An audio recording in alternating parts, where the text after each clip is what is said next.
Good morning, good evening, good afternoon, good day.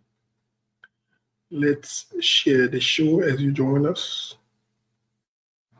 Tell us where you're following us from.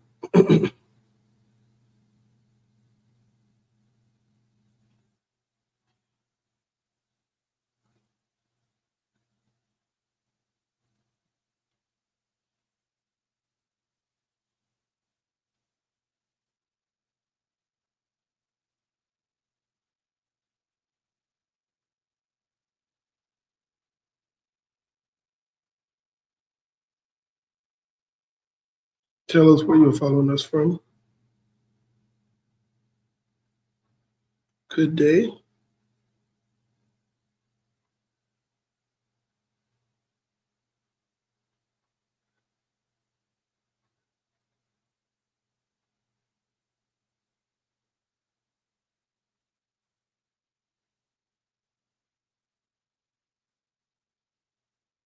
Let's share the show, please.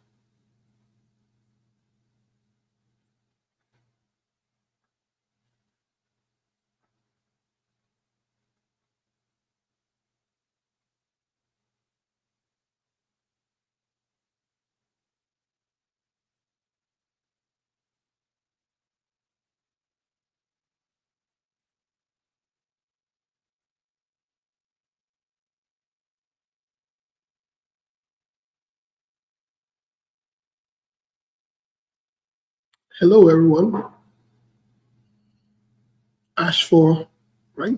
Is from North Carolina. Thank you so much. I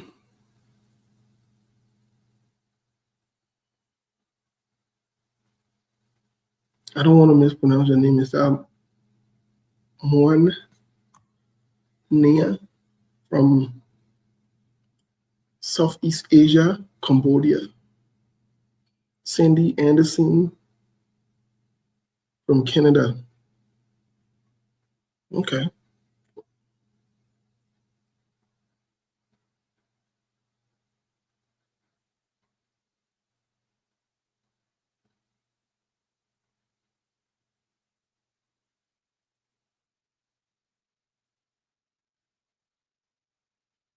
Let's share the show.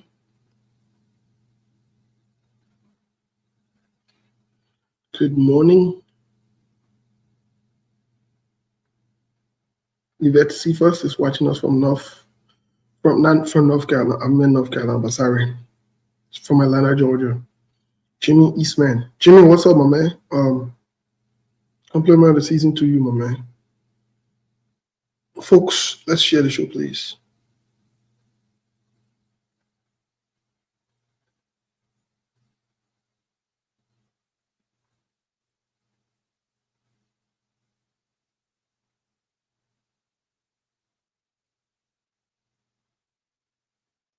Let's share the show, please.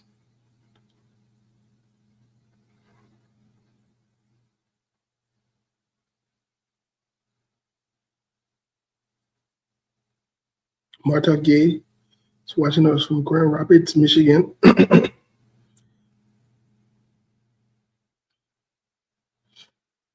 Let's share the show, folks.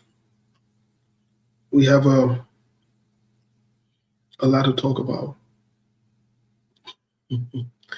They have not even given my take on this conversation. Samuel Jackson will be joining us. Isaac Jackson, not Samuel. Isaac.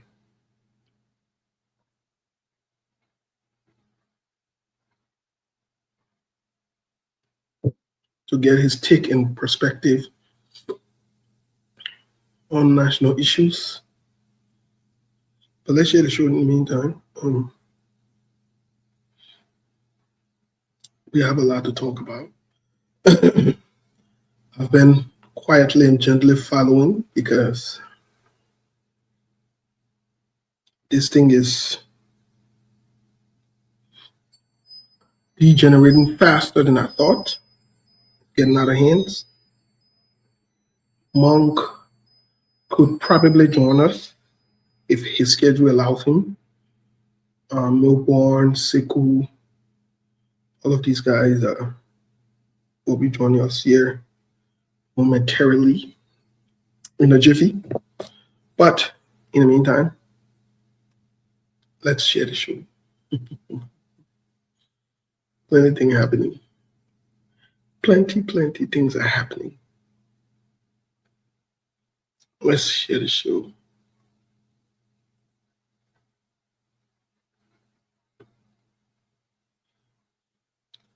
Compliment of the seasons to all of you. We are in the month of Regina is watching us from Regina Wilson from Philadelphia, from Philly. Regina, hey, how are you? Hey, Regina, how are you? Hi.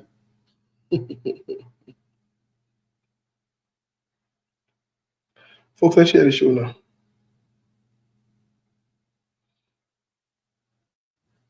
Let's share the show now. I know there are a couple of people who reached out to me. Thank you so much. I've been busy.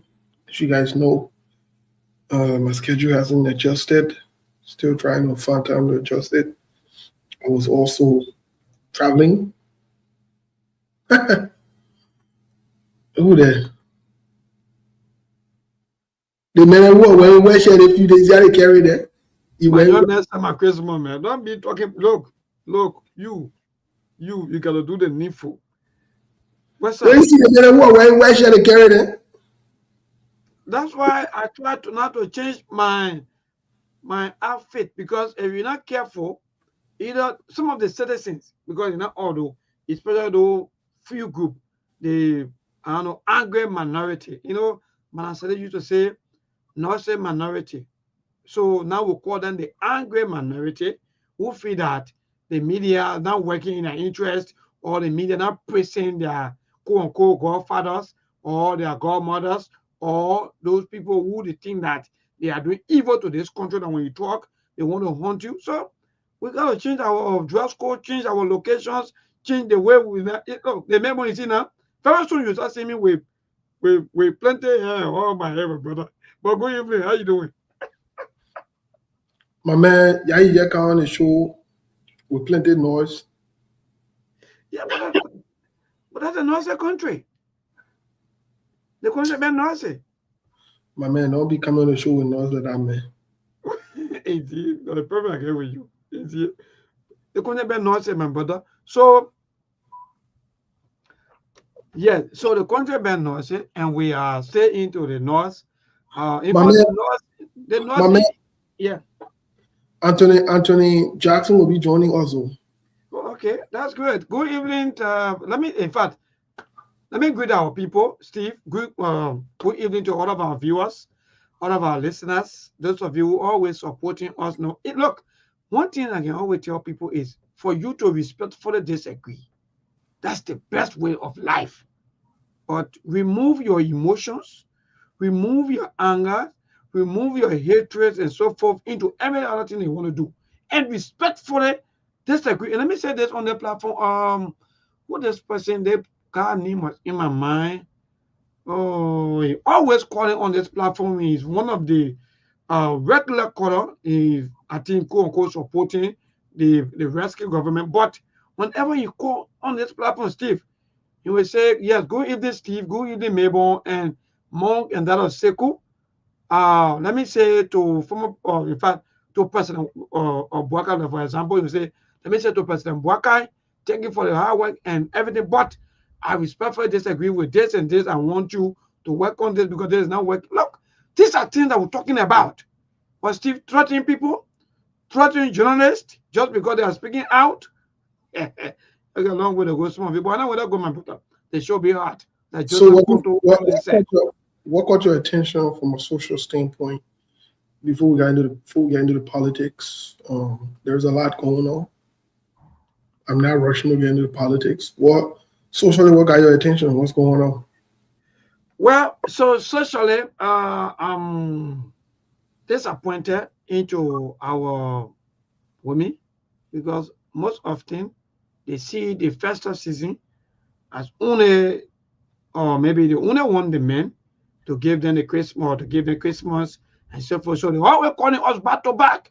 Oh, my Christmas on you. So I can be thinking, which one to be my Christmas on you? Which one the Christmas to be on me? So these are some of the things I'm looking at. About you not make calling some of us for more than 2, 3 years. 1 year ago, 2 years ago. Today you calling me, telling me about your Christmas on me. Anyway, I will go and take a bath because for us here, Steve, we go take bath. And now that you people who do shower. So I said, most of them who been calling me today, I said, okay, I will go to the bathroom and take my bath. Then your Christmas will be washed away. So that actually that's a social thing that I really observe about the festive season. Most of the time, you see our women always calling back to back for their Christmas and so forth. Leaving the men. They don't even care about us, Steve. Leaving the You men see, vulnerable. Thank but I you. thought the teenage used to happen in the 90s, but since we entered 2000, I thought women were looking out for men and giving out gifts, considering they're not plenty in number. And most of them are still hustling. It's safe to say that. I thought that was the case. I don't recall the last time I gave, gift to women or to a woman for the season or whatever. Maybe you're still doing that thing? Yes, it's Okay. almost like a normal tradition now. Thank you for that question. Yeah, it's almost like a normal tradition now where you will see most of our ladies, they will say their Christmas on us. And guess what though? And that's my Christmas with Steve. You gotta yeah. Look, you either when So, you but, have but imagine if that Christmas on you, if they're telling you Milburn and telling John and telling Paul and Sarah, that means they call it. But good. no, but I'm just saying though, you're still into that thing because for some of us, I'm not bragging or anything. I graduated from that level. If you call me during the Christmas time, you gotta make it happen. If you think we want to play that foolish little game that we used to play back in the 90s, we're not gonna do that. Our man and play routine, they call it a Christmas for our party, whatever it is. That what time for you, to pay back to us. So Melbourne, I want to advise you openly here that those people who will call you to have a Christmas, I want you to block the numbers, those women, block the numbers, unfriend them from on Facebook. It's time now that women start taking some initiatives. What men can do, women can do it. We've been doing it for too long as men. So it's time for them to start giving out gifts. It's time for the women to start doing that. Don't settle for less, Melbourne. Don't. Let me tell you something. We are valuable. We're too valuable. Man, you know me, man. Yeah, man. Don't settle for less. And I want to call all the women who are watching. Those of you who are watching from distance and far, muster the courage. Let's see if you're that. You're not that. Bad gifts for men. Make it. No, God will bless you. God Himself will bless you. Mm-hmm. Sometimes, if you don't have the gift, be like Sarah. Go to the man and say, you know what I mean? They care. I know she been looking at you too many in the community. That's your gift. They do that. Simple, Steve. Simple. Because I tire. Man, I don't want to be stressing the whole thing up. So this person has been this person at a Christmas gift. Yeah. The Christian women be like Sarah. But they don't do it, my brother. Most of our sisters, Steve, they're savage. Let me tell you, I think you just said something, brother. They're savage, they mean, and they don't want to give any room to any of their friends. The reason why the world continue to suffer like this is because most of our women, they are mean. They don't want to give. You got to open room, Yeah. So I mean, you know how to give physical gift. You can do that too. Especially those of you who are prayerful, you can do that. Just be strategic and be deliberate. So Melbourne. Somebody say I'm crazy. General is that crazy. I'm talking for you. I'm talking for you. They won't buy, even though thank God I'm no longer. That wasn't me. That was saying, maybe you got to fight a bit because no, I don't want no position anymore because like that position thing is not happy. So I mean, I want no position. My man, that wisdom, man. That wisdom. Yeah. Wisdom will just be right to my grave there. Oh, really? Yeah, I was on. So Melbourne, as we're speaking, though, to be quite honest, we're laughing, but let's be honest, Melbourne, we got to encourage the women to step up. For so long, we have endured all of those things. And I'm glad Sekou is joining us, for the Christmas. Mr. Kane, just want us welcome. We're discussing Yeah, for the Christmas. we're discussing the new thing. We're encouraging women now, at least for the Christmas, for and the New Year, at least for do something for us as men. Uh, so I mean, I don't know what you say. What you got to say about that before we move on? The way you're looking serious today is that. Yes, because there's a national. The man who gives you what dog, you get work. You get work. So, Mr. Kane, Yeah, so first of all, I want to say thank you to Mabel and yourself. I don't know where it's born today, but you guys doing great. Like it or not, SKTV is the one driving the narratives, and some people don't like that. And people are making efforts to make sure they take SKTV down. Whether it's by hacking or by conspiring with others, to shut it down. We've heard a lot.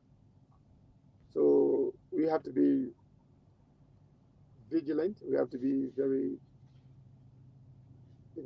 courteous about what we do, how we do it, what we say, how we say it. We have a lot of people that love us, but the enemies are not sleeping as well. So we always don't want to give anybody the opportunity to take us down. And I know with God on our side, nobody can take us down. That's a fact. But I think you guys are doing great, to be honest. And like I've always said,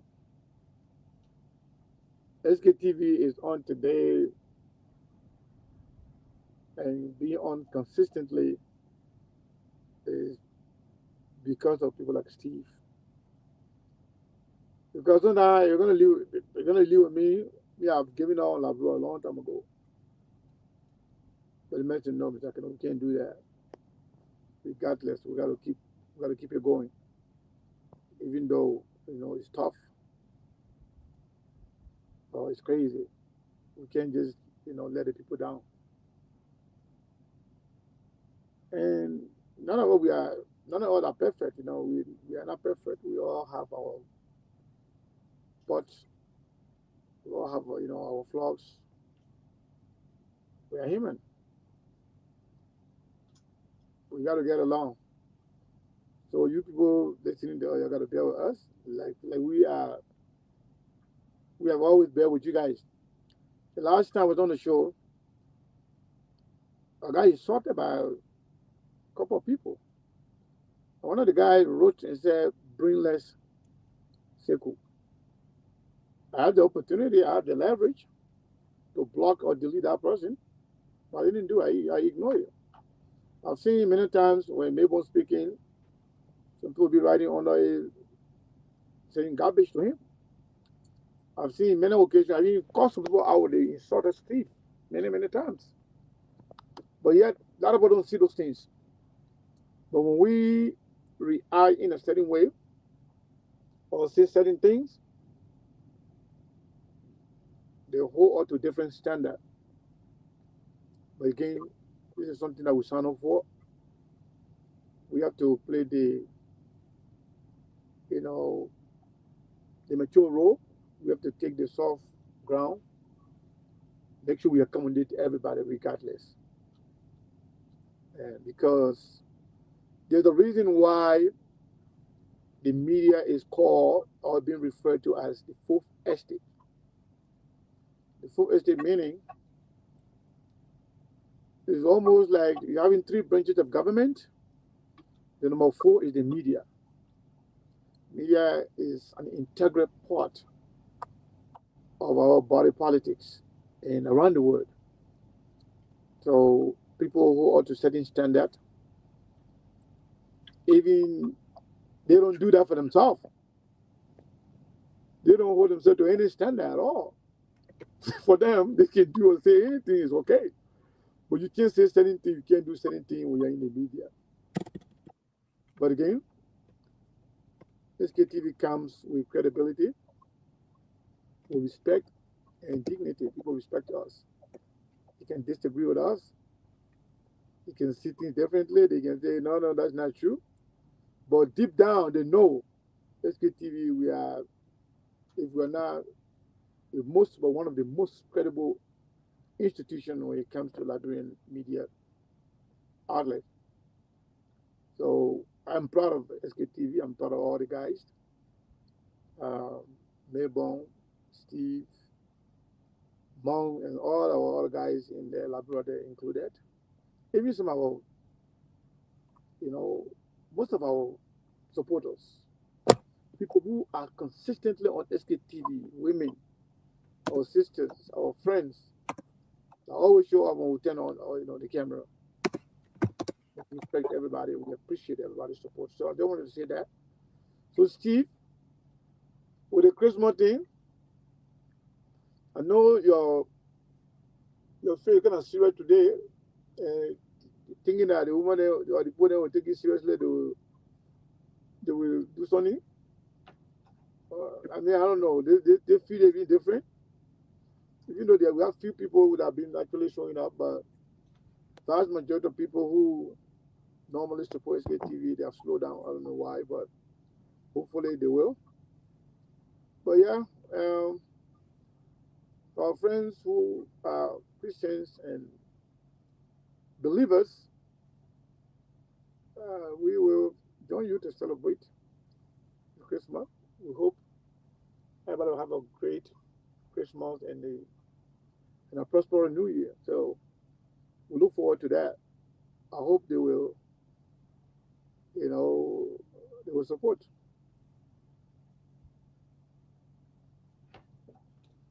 Well, thank you, Mr. Kane. Like I said, the thing I used to do back in the days, we finished with it. In the early 1999, I think we'll start in 2000. Start giving gifts. Yeah, I think we'll start in 2000. But I know most of the children were young. So they can yeah, so they want for all to go back. We're not going back to those days where we used to get gifts. Christmas time, we would buy gift for women. You will send them money. You do the we change those things and send 2000. Even in 2005, I still recall. You start giving the people and give. So as we are in this 2024, let's not go back 24 years ago. Let's not do that. Let's not do that. Let's not do that, folks. So maybe just to our viewers, to the men on here, the men we can celebrate now.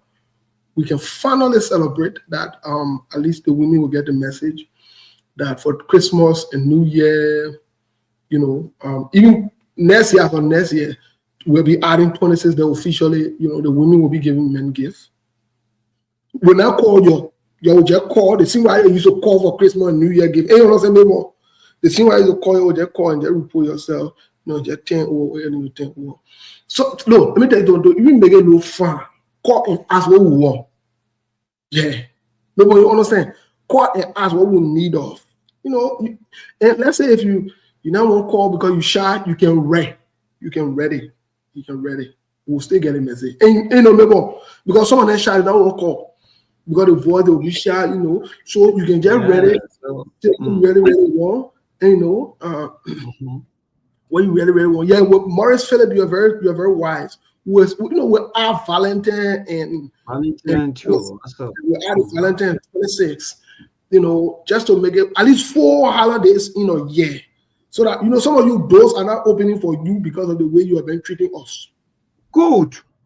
Steve, that's the thing there, because the Bible said, do unto others. The Bible not really respect. And we have been doing it for years. So it said, do unto others as you want others to do unto you. So when you plait your head, I do everything for you, even to call them Malay, you're not able to do, man. Yeah, at least you're stepping up. You're stepping up. I've been hearing you. So maybe want to be honest, I've been hearing, um, I've been hearing. What's your Dico again? Dico, what again? Dico. Maybe. Oh man, let me get you good news. The people that will now, people that want to strike, people that want to strike, leave it. I've been hearing that there are some women that are even now they have stepped out the game when they see the man hair plenty on hair, like why someone will call and say how much for haircut. Now haircut in America now between anywhere from $35 to $40 for a haircut. Someone will just send 50. Just so why you just play the cut in your hair, you can buy something to be snacking on stuff like that. So women have started doing that. It's a very good venture. It's a good initiative. I didn't want to put that out there before we leave the show because we're on social issues. So I know y'all will do it.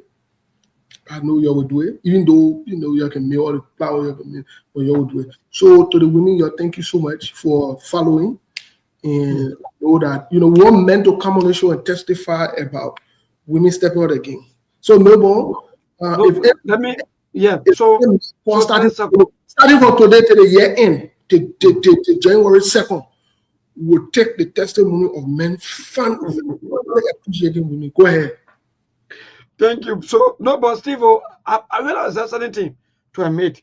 When our women, or in fact those of our women who are here, Steve, they don't really think on supporting men. When he says, oh no, that man's supposed to do it. But when they travel outside of Liberia, now they become, or in fact, their eyes open and say, oh no, like what I used to do to my man is like it was not right. Now they start out to support, give all of their helping, everything to the men. Because the Bible make it clear. You are a helpmate. How can a helpmate turn to liability? Anyway, that movement, brother. Yeah, so we're looking at it now. We're looking at them. But anyway, let's get into the starting from international politics. Maybe I know as we're getting to the politics, let's get into what's going on in the world. Well, in America, Donald Trump friend, Elon Musk, is reading the news these few days, and every year they can make a report on the amount of accidents that happen in America. And the cars, those who are responsible, manufacturer, car dealers, producer of cars or whatever it is.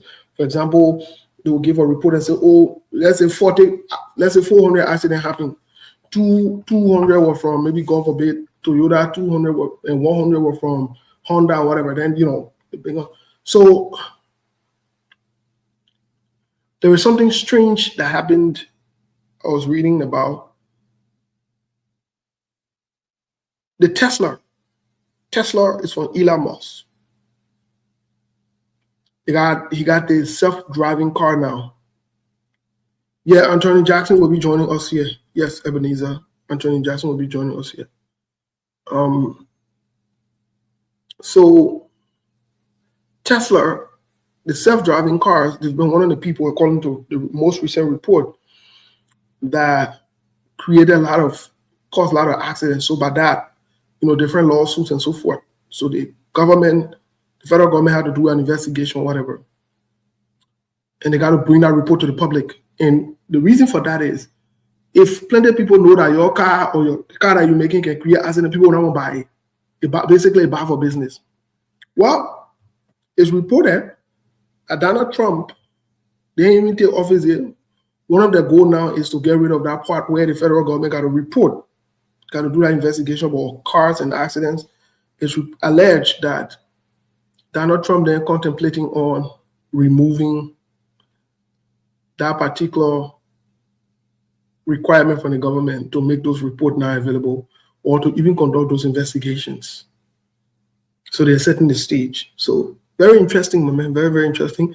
The House Judiciary Committee put out the report for Matt Gaetz, who is Trump nominee for justice minister, the equivalent of justice minister in the country. Um, and I haven't gone through the report yet. I do have a copy of it. I want to read it today or tomorrow to be able to see who might get or whatever it was really going on in terms of the accusations. But folks, let's share the show. We have a lot to talk about today. Melbourne, we've talked about international politics. It's also alleged that Trump is lining up a bunch of convicted criminals or people who have shady characters to be in his cabinet, either ex-cons and criminals to be in his cabinet, bunch of troublemaker to be in cabinet. Well, we'll see how that plays out. But elections do have consequences, especially when you choose to vote the way you want to vote. And for me, I've said it, I'm a proponent of if you vote good, you get good. If you vote bad, I will sit down there and allow you to enjoy the way you vote for, you'll enjoy it. The same thing what we'll see today going on in Labrador. But we'll get to the Labrador part of it. But Melbourne, bring us up to speed, please. What's going on in the country? Well, wonderful. Thank you so much. And first of all, before I go, let me say thank you to our viewers, our listeners, and all of you. We have a few more days. Today is the 19th of December.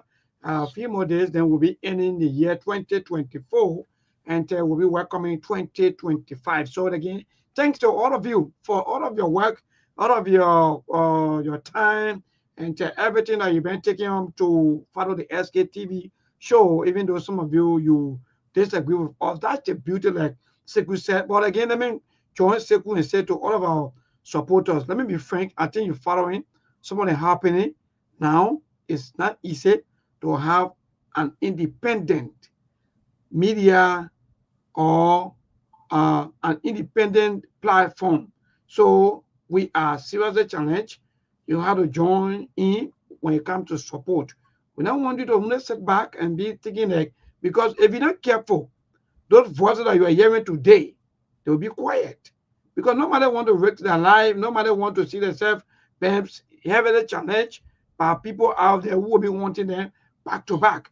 So, Steve, that's just what I want to say to our people before I come with speed on what happened in Liberia, that you have to support the SKTV, even if you respectfully disagree with us, no wahala, but please make sure that you support us with your little 1 or 2 cents in making sure that we get everything done, making sure that we inform you about what's happening. So again, thank you, my brother. Yes, indeed, Liberia is great. We're moving very strong last evening. So let me begin with what happened last evening. Last evening, the government of Liberia, headed by the President Joseph Boakai, announced to the media or the Christmas lighting program at the Executive Mansion that the Millennium Challenge Corporation or the MCC Board of Directors has selected Liberia as ineligible to develop a compact during its quarterly meeting on December 18th. So that news sparked up and there were some jubilations. Liberia was so happy about that news, hearing that news that indeed Liberia is now eligible for getting close to 500 million or half a billion in development. But again, I know there will be a lot of questions and there'll be a lot of saying and there'll be a lot of things behind that MCC compact as to what's going to happen, how everything going to work out and so forth. But again, on today, we witnessed the House of Representatives on today. They went at their Capitol building office, and unfortunately, on yesterday, that place burned down, or the joint chamber was burned down to ashes. But the embarrassing news or the news or surprising news was the regular chamber was locked with different locks according to reports that the very locks that used to be there was all changed on last evening. We don't know who changed those locks or who changed the system, but at the end of the day, the minority block, they were able to get through and they forced they forced through their way in getting their getting access to that place. So they were able to have their own meetings. After that, they proceeded at the Liberia National Police Headquarters with Frank Safoko, who was called on by the Liberia National Police as a person of interest. So today, Frank Safoko was there, and the Liberia National Police have some questions, and they're having in fact, you been asked and you were able to make some statements. After that, he left, and there was some jubilation from the partisans and his supporters, and they also carried him at the home and so forth. So, apart from some of the happening, the Liberian Senate also make a proposed budget, or they said that's the first proposed budget of 1.8 million for the renovation of the burned joint chamber of the Capitol building. So that also sparked mixed reactions as to what's going on. How come this going to happen? How come, or in fact, who are those engineers that come up with the budget? Who are those people that behind the money? Because Liberians want to know as to how the money derived at 1.8 million. So far, so good, Steve. Sekou, these are some of the happening back home in Liberia. Thank you so much, Milbo. Folks, let's share the show. Like we said, there are a lot of things that's going to be happening today. There are a lot of conversations. Some of the conversation will spill over tomorrow. Just for the record, we want to say congratulations to the government of Liberia, to President Joseph Yuma Boakai, and thanks to the MCC for considering Liberia to be in the race or consider for the Compact Millennium Challenge, for being for qualifying us, as we may want to put. Tomorrow we'll delve into this deeper. We're going to do a little deeper, what it really means. In the same token, let me say this to Liberians at large, and let me say this to Unity Party partisans. It is fair, and to Joseph Boakai supporters, it is fair, it is okay to congratulate the president and the government. But it is unfair, and it is not okay to automatically say Liberia qualify for $500 million. No, let's not say that. That is not true. We need to be careful. See, this is where we have the disagreements on most of the things that go on. We are about realistic facts. We don't dwell in your propaganda, because this might come back to bite you again. It's a good venture. It is not a bad thing. It's a good news for the country. It's a good news for the government. But let us not use propaganda to lie that this is definite and this is this is that. No. I can remind you, 2017, there was a similar announcement announced. When President George Weah then came over, they did not get the money. Let's be careful. Let's be careful. I went back into history, 2015, when we first qualified, something happened. When it came to the finalizing of the MCC, to finalize the compact on the focus area, we did not get the money. All I'm saying is this, folks, let's be careful. It's a good news, but we have to be careful. We have to be careful. Let us not use propaganda and say, oh, automatically Liberia getting 500 million. And no. When everything is finalized and we qualify to get 500 million, it will be made clear, it will be new, it will be on record. This is not a Liberian talking point. Everything will be there. MCC, they're not secret in the way I can go and go do secret in the corner. So let's be careful how we disseminate this information. Let's not use it as a propaganda tool. And in as much that we are saying congratulations to the government, I think we ourselves need to get with the program so that when we even hear about the kind of 500 million, it can be a surplus. It can be an added value. Instead of celebrating it as an achievement for our government, the government can rise above these things. These are part of the things that are keeping the country down. When we have to wait for international community to promise us more thing, then we'll celebrate it. We'll make headways, we'll make news.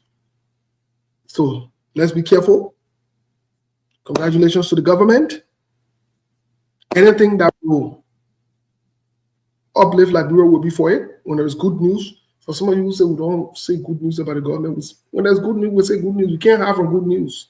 You can't have good news. Why should it be like that? But when the bad news overshadows the good, look at the kind of conversation, that should be held. But amidst the conversation, then you'll bring about burning of the House of Representatives that overshadows the conversation. I mean, you think about it. So, but again, that's not our focal point for today. Liberia could get this money, or they couldn't get it. And let me say this for those of you who are religious. It's okay if you want to pray. But prayer will not get all this money. There are requirements. There are things the government need to do. There are steps that must be taken. There are actions that must be taken. And those actions, they got to see results. They have to see the tangibles. They're not talking them off. They're not propaganda. They're not lying. So again, yes, 100% qualification is not the same as receiving. You can qualify for something. It doesn't mean that you will receive that thing. It's not guaranteed. So that nobody fool you that the United States government through MCC is going to give Liberia 500 million. No, that's not true. That's not true. That is not true. We have not gotten there yet. So let's be clear on it. We have to be. And we have to be careful about how we spread these kind of rumors, especially for those of you who are in government. Everything can be propaganda, everything can be lies. Because when this thing come back and it doesn't go that way again, then you will be back up to the wall. I don't understand why you can learn from these different things. They're not everything out of propaganda or you do propaganda with. No. They're not everything. Something there you let it play out. The end result, whatever it is, everything. I know you're looking for something to hang on. I know you want to achieve some kind of goal. I know you want, something. Yes. Tomorrow we'll have the chance to explain it better. Aliyu, you can rest assured that tomorrow we'll bring it up. We'll explain it better. Today we want to focus on some of the things that are going on in the country.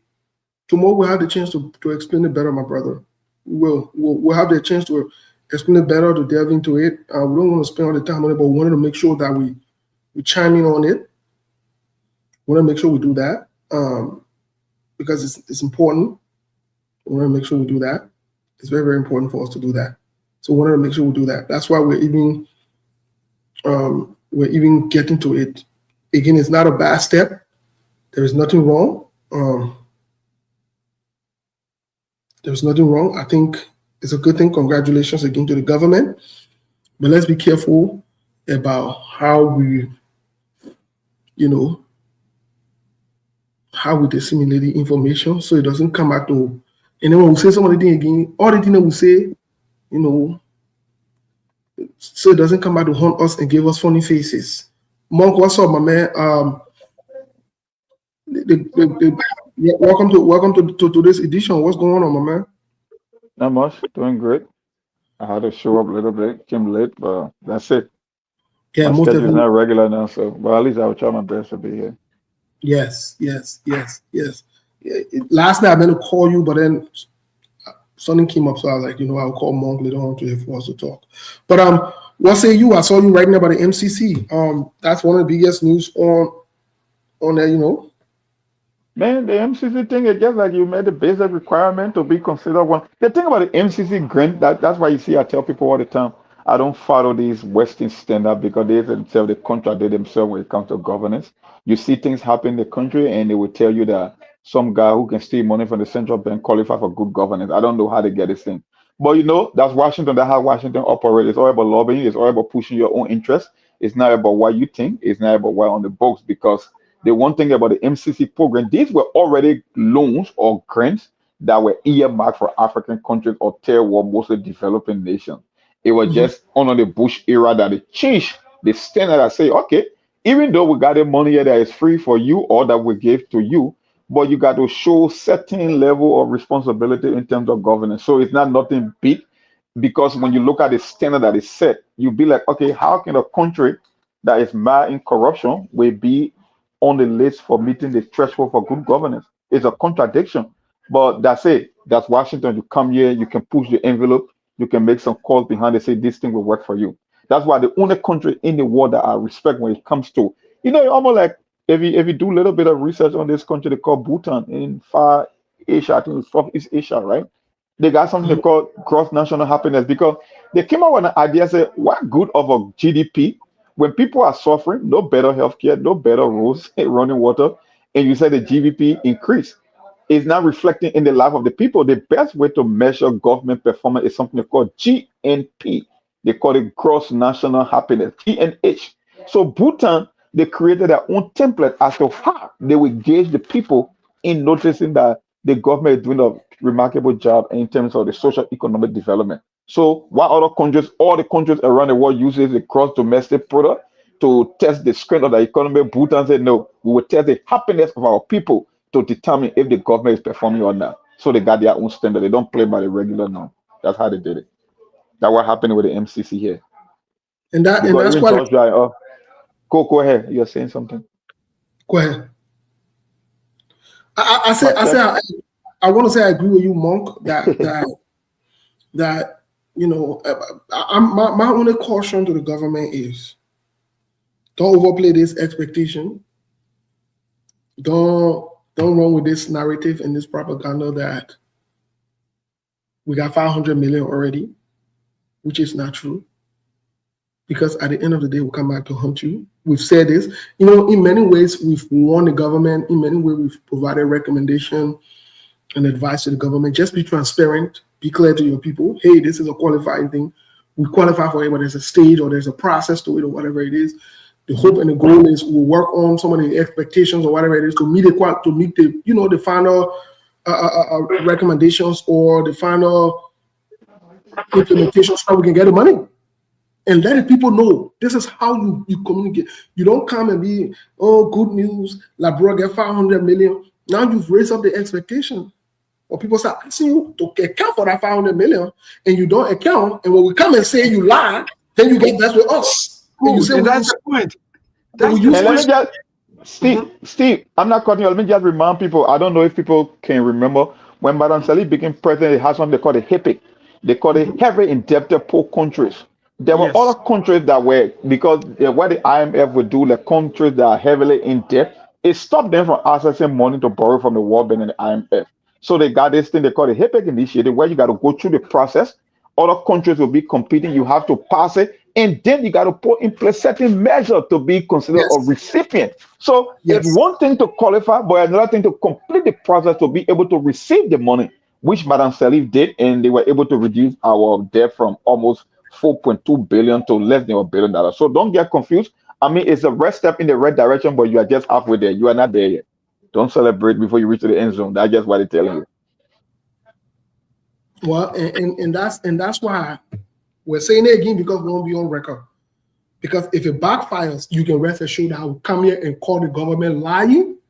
I will use those words. You won't go say I was disrespectful, I will rude at your business. I'm not worried about your views about me. I'm worried about what's factual. That's my concern. So we are saying again, don't lay this expectation. Don't make anything low that you already got this thing and it doesn't come. Because if it doesn't come, then you're lying. And that's how I would call it. I will not say the president misspoke. I will not say the I'm not going to say that because I can speak English And I choose my words deliberately. The thing what I won't say, I can mean to say it before I say it. Whether you choose to interpret as rude, disrespectful, that is your business. I'm not responsible for your interpretations. But I'm just saying, let's go easy as a government. We'll always give you the opportunity. The same thing when the Iron Lolo bosses came, we told you we're doing the research. You'll come to the Labrampo and tell you put the two. You'll say you will not do it. When it came to the whole, what the thing is, what the gardening that came with that grant for education, whatever, with that Ghanaian group, what I mean, we told you, we gave you a week. We say you're doing scholarship, we gave you a week. We say, please retract this thing. Please correct this thing. Because if we do our research and the finding comes on, we'll let the Labrampo know and we'll call you out. We're saying the same thing again. This is not a bad initiative. Congratulations to the government. And thanks to the American government for considering Liberia. But go ahead, Mabel.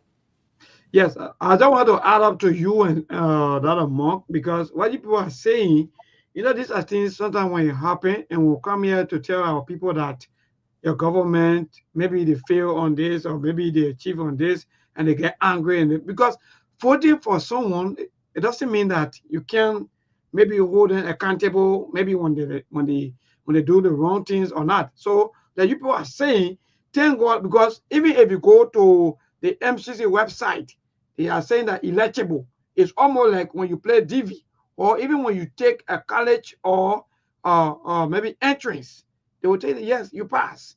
But maybe there will be some quote unquote, maybe documents or so forth that you have to carry for the school to allow you into the system. But Stephen Monk, we live in a society where our government officials, they don't care about educating our people, because they think that our people are illiterate, our people don't read, our people, they don't do research, our people, they don't care. So anything they say, that's just what our people wrong with. When we come here to educate them, they get angry and say that we don't like, we hate, we are, we're not in the interest of the country. So I don't want to add up to what people are saying. Thank you. Thank you so much, Mabel. We'll transition here into the conversation. The police IG invited First, from representative from district number 9. Yeah, I think I was listening to you guys. Mabel, I sent you a video. Can you play that? Yeah, so can you play that recording or that video as to why he was invited or why he was brought in? All right, I'm trying. I know yesterday you also played the president's speech. I don't know how long is it. The president's speech yesterday? Yeah, you played yesterday too, right? Yeah, we played, I think it's about a minute or so. So okay, if you want can we play both of them, please? Yeah. So which one would you play first? Let's play the reason Foko was invited to. Let's play that reasoning. All right, so let me see. Already been set, and okay, so this is the video. So Foucault made a podcast, and in that podcast, he did promise to burn the joint chambers, and unfortunately for him, it manifested the day after. So he is a person of interest as well. The Honorable Kufa also made a post about Alamo, and when you connect it to history, it was a great disaster that caused many lives, and also the destruction of thousands of acres by fire. So yes, indeed, he is a person of interest as well.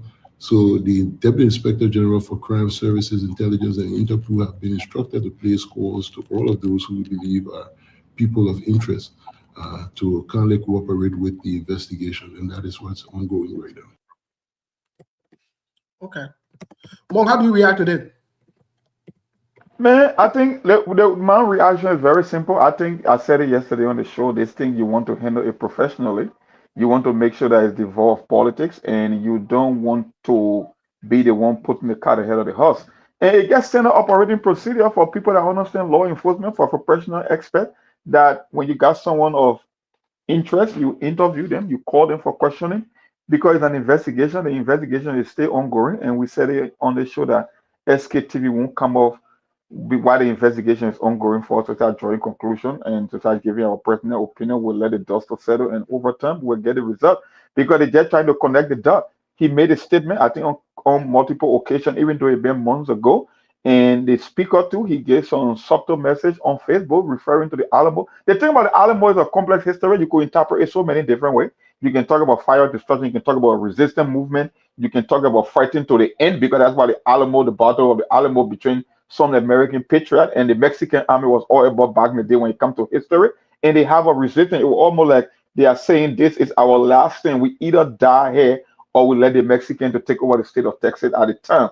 Texas was not even a state, it was just about land dispute and territory. So I'm not going to be here to put the car ahead of the horse, like I said. We will let the dust to settle. But what they are doing is just standard operating procedure from a law enforcement standpoint. You call people of interest, you investigate, and you get the answer. You put the pieces together, and you get some good intel before you can come up with your conclusion and your finding. So that's it. Thank you so much, Mark. Let me react to that video. First of all,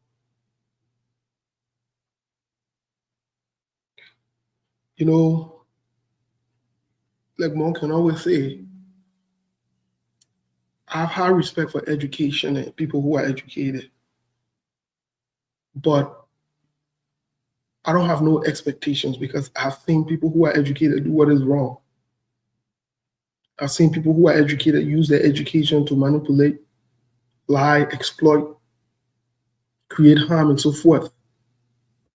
So as an IG who is experienced, I expect, more from him in terms of the research before making certain moves, as opposed to just running to conclusion based on this video, based on what he just said in the recording. First of all, the recording was not, and I'm not here to defend Foucault or whatever it is. I condemn that saying, whether it was out of anger or whatever it is. But the truth of the matter is, this was not said 2 days ago. It was not said 3 days ago. So that means the police IG is not even open or accustomed with the day-to-day reality. They don't know what's going on. And this is a knee-jerk reaction based on what he said. He didn't say the truth, basically. He lied. He lied right there. Me, I know how to use different words. When you lie, I can say you lie. So if you want to take it personal, that's fine. But he lied. He lied. And that's not the right thing to do. You don't be the law enforcement officer or people who are in charge of the law. You use emotions to react, or you use lies to react or act on people. It's very wrong. In the United States, there have been many cases where people have sued the police, sued the justice ministry or whatever it is because of that. So this is a problem in itself. This is concerning. The police IG need to be acting up on facts, on realities, and on what's happening. He needs to be accustomed and okra. If he's not accustomed to what's happening, if he doesn't have the facts to his disposal, then there's no rush. Make the research. You are empowered to do that. You have the resources. So I believe that was wrong and was unacceptable. But I want to welcome Anthony Jackson. I know he's not going to be here too long with us. He wanted to chime into the conversation. Yes, Anthony Jackson. Steve. Steve, I wanted to chime in while you welcome the Anthony. Yes, please go ahead. I wanted to chime in that particular video. Yes. Can you guys hear me very loud and clear? Yeah, we can hear you loud and clear before the attorney come in. Go ahead, Sekou. All right, Anthony Jackson. Before I say anything, welcome, my brother. My dear distinguished brother Sekou, it's a pleasure being here, brother. Happy to be on your station. Happy to be on the station. My man, you're always welcome here, man. You know that. Our friendship just far back when I was in London, so it's always my pleasure to be here, brother. You know, come a long way, yeah, bro. Yeah, so Steve, I want to agree with you in part, and I also want to clarify certain things in the way I understood it. First of all, Safoko's comment was very unprofessional. It was not something that actually supposed to be coming from a state lawmaker or any government official for that matter. Any form of violence should be condemned by all well-meaning Liberians. And the timing given by the IG, it was wrong. It was wrong. He did not do his research. He followed the noise in the market. First, when I was listening to the video, the first thing I thought about, and I asked a couple of people, when was this video recorded? When was it? What was the occasion? What happened? What really invite his reaction the way he did? And I found out that it was months ago.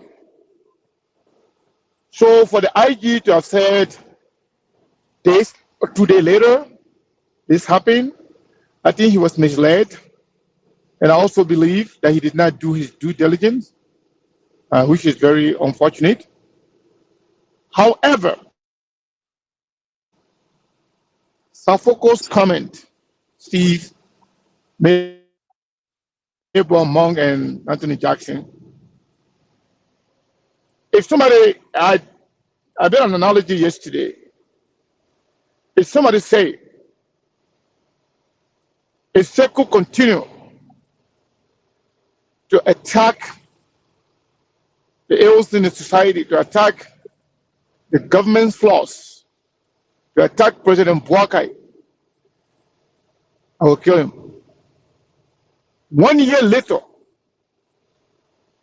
not only Sekou continued to attack President Boakai, but Sekou led a protest against President Boakai. The next day, Sekou is dead. In any case, under any jurisprudence, the prime suspect will be the person who made that threat. And that person will be called for questioning, will be called for clarification as to what they meant, and they will also try to find out if there's any link to the person and the death of Sekou.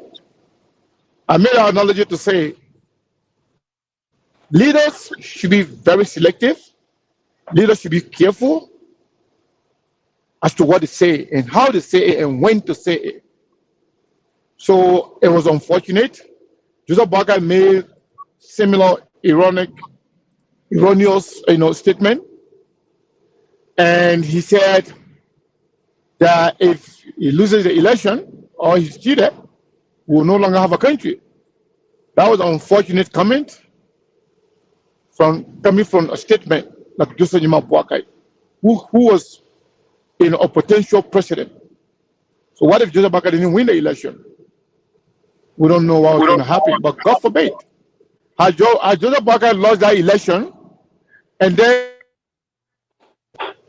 unforeseen circumstances happen, you are going to be held accountable because he don't issue the threat. Whether or not he's guilty of it or not, but there is something.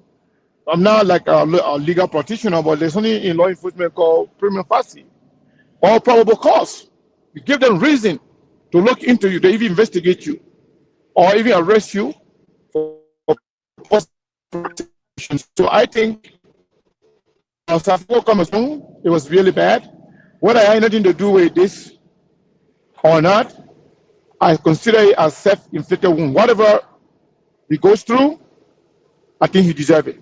I just want to say that. Okay, thank you so much. Attorney Jackson, I'm not sure if you listened to the brief recording that we played.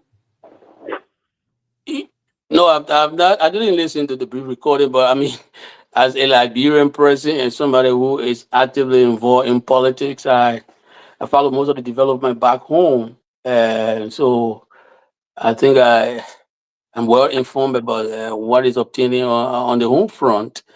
For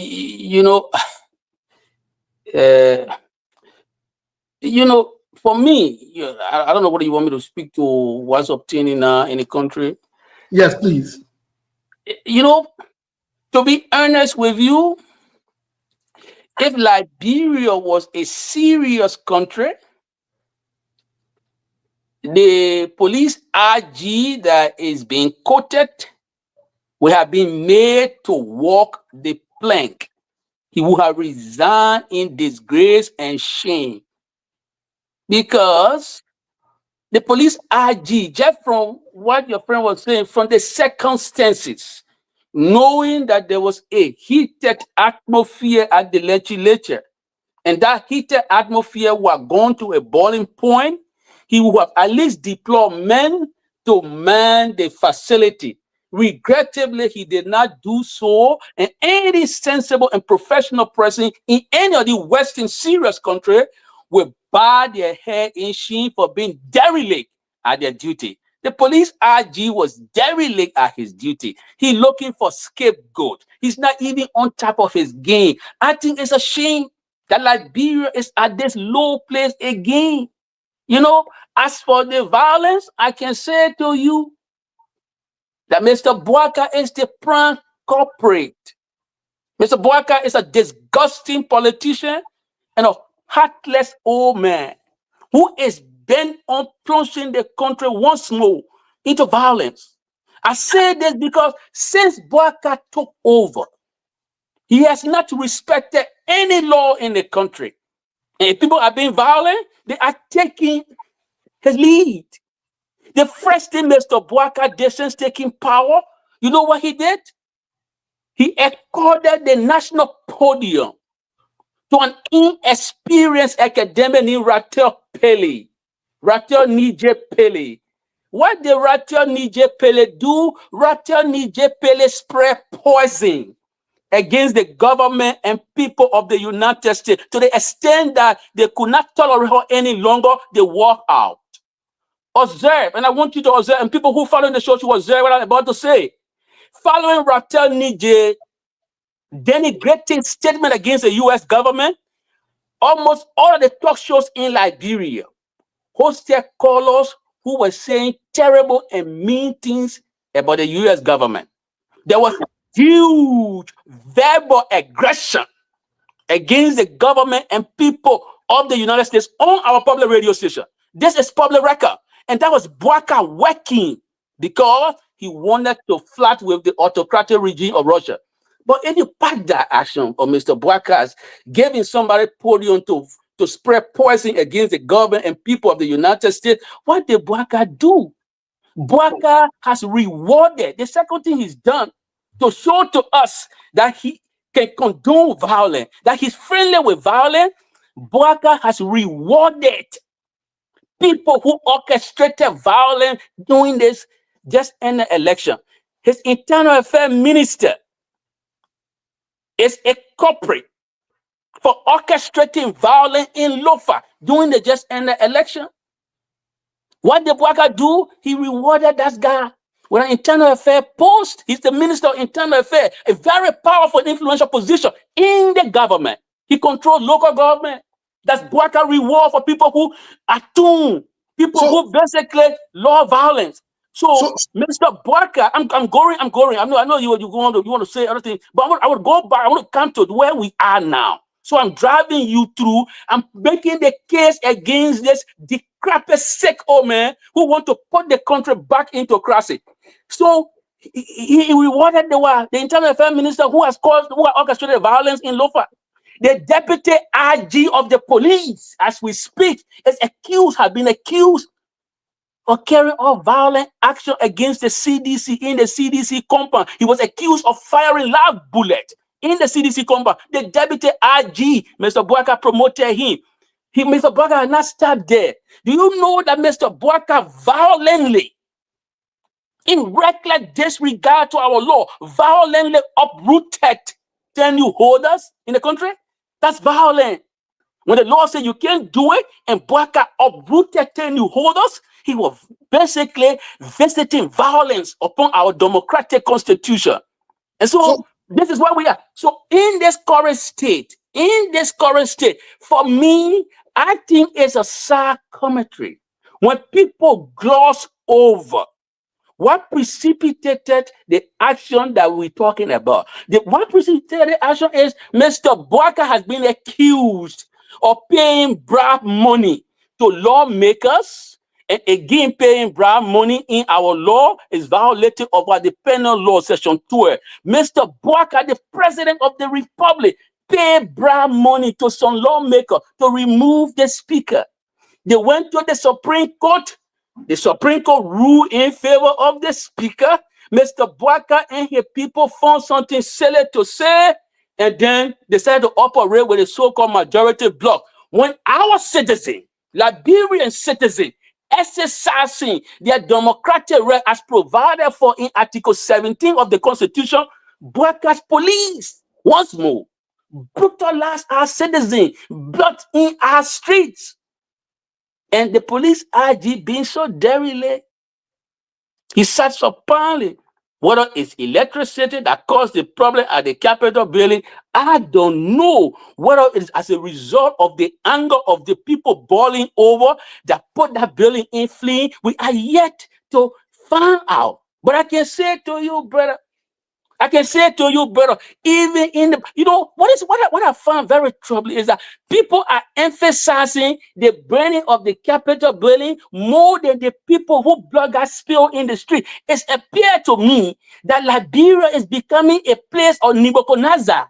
It was Nebuchadnezzar who can worship Nebuchadnezzar, that terrible leader in the Bible who will worship edifices, corrupt edifices, physical structure, and place less importance on the value of life.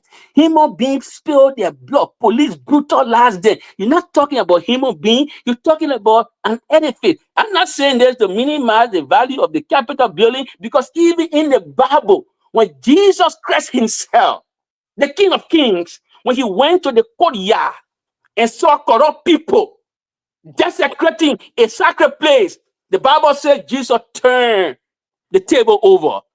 What turning the table over is the action that we saw, we don't know. But the Bible also tells us that we should not push people to anger.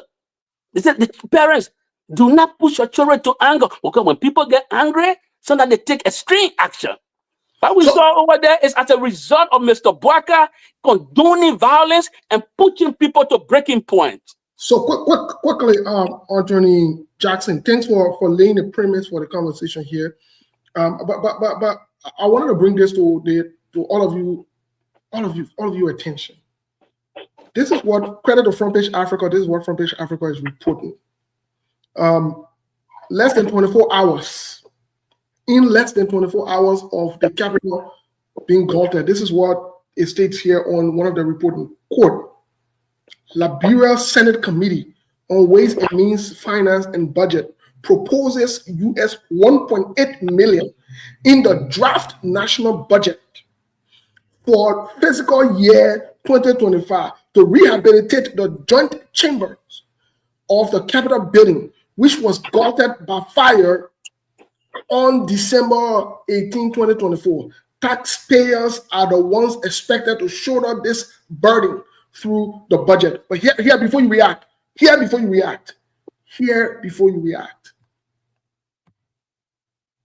we heard the president in his assertion. 1 minute he was calling for. Maybe play that short clip, please. Let me listen to this and then you'll react. Because we want to add both of them together, then you, Monk, and Sibu can react to this.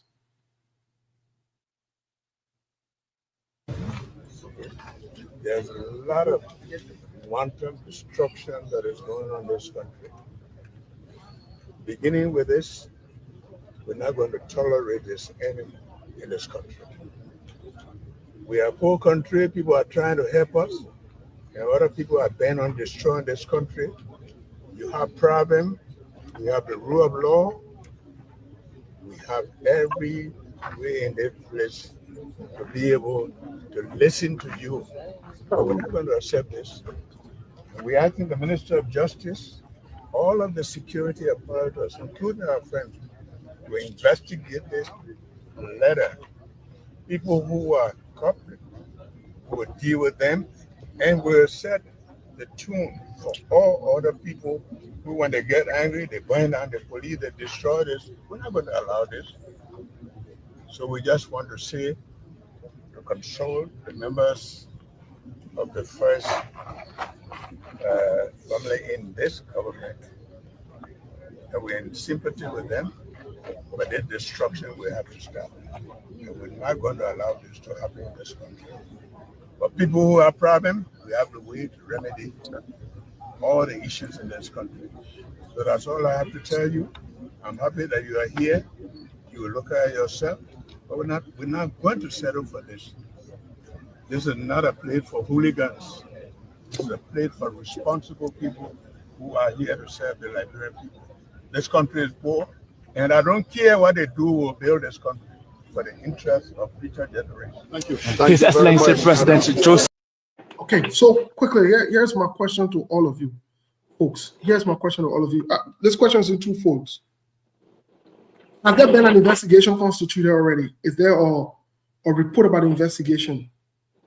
If no, why is the Senate in less than 24 hours rushingly allocating money in the budget without any kind of report, without any kind of, I know people normally do an estimate or they go and do the assessment, all of that, to show that particular 1.8 million reflected as to, you know, the suggestion. How do we come at this conclusion? Let's start with Attorney Jackson. What's to you? You know, and that's why I went, you know, when I started the conversation, I went to the Bible because a good number of people in Liberia go to Christian churches, and I'm very respectful of my Islamic brother.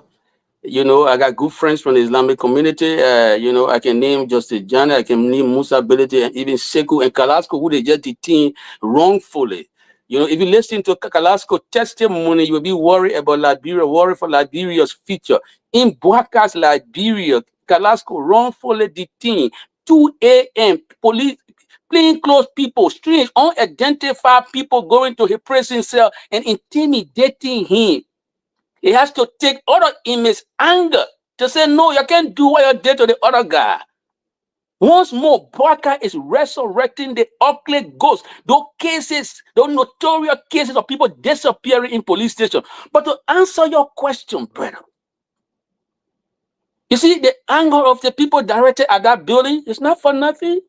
That building represents the national legislature in Liberia. If you want to be earnest, it represents a den of thieves. That's why Jesus Christ himself said in Matthew, he said, this court here it's a den of thieves. That's why he went there and turned over their table. Lawmakers who are supposed to be making good laws for the country are taking bribe money for the president, and they are basically removing their speaker unlawfully. So it is not a surprise that they will hurriedly put in the budget as though they anticipated that something will happen to go and refurbish the place. It is not for me to speculate, but what I do know, that legislature has not produced or has not done anything serious to alleviate the suffering of our people. That's why it became a target for the anger of other citizens. I don't know whether it's justified or not. I'm not going to justify violence. Violence is totally unacceptable.